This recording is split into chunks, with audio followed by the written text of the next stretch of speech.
Hi, my name is Danielle Cook, and I'm going to be talking today about the counterfactual theory of causation. Um, so first, I'm going to break down the term counterfactual. Counter in itself, which is the prefix, means against or opposite.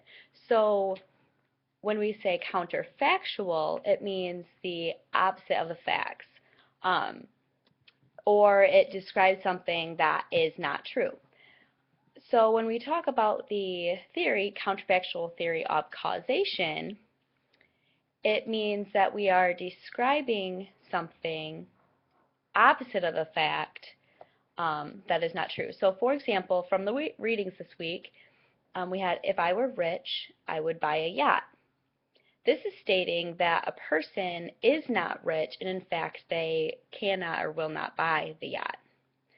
Um, The counterfactual theory of causation itself, David Lewis is credited for this term, and the meaning of it is the ability to differentiate correlation from causation.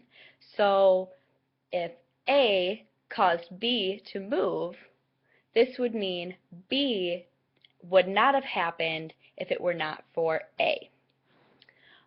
To put this in perspective, there's another example that we talked about this week, and it talks about a match. So unless someone strikes a match, it will not burn. Remember this example because we're going to be talking about it in just a minute.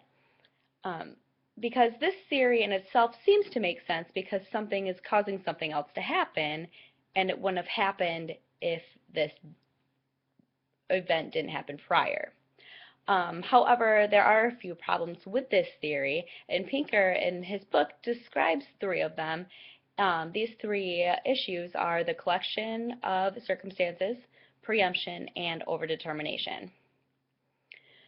We are actually going to talk about the collection of circumstances. So going back to the example with the match, so unless someone strikes the match, it will not burn.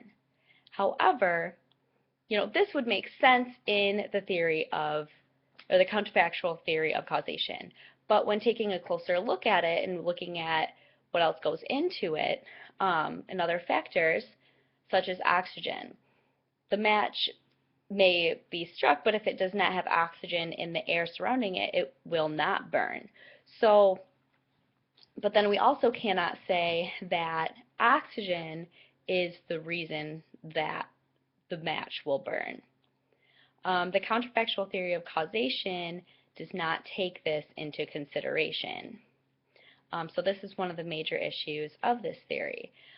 However, like as humans, we can usually pick out different parts in language that, tend to enable different situations or different things to happen and what are actually the causes of it. But the counterfactual theory of causation does not do this. So thank you for listening.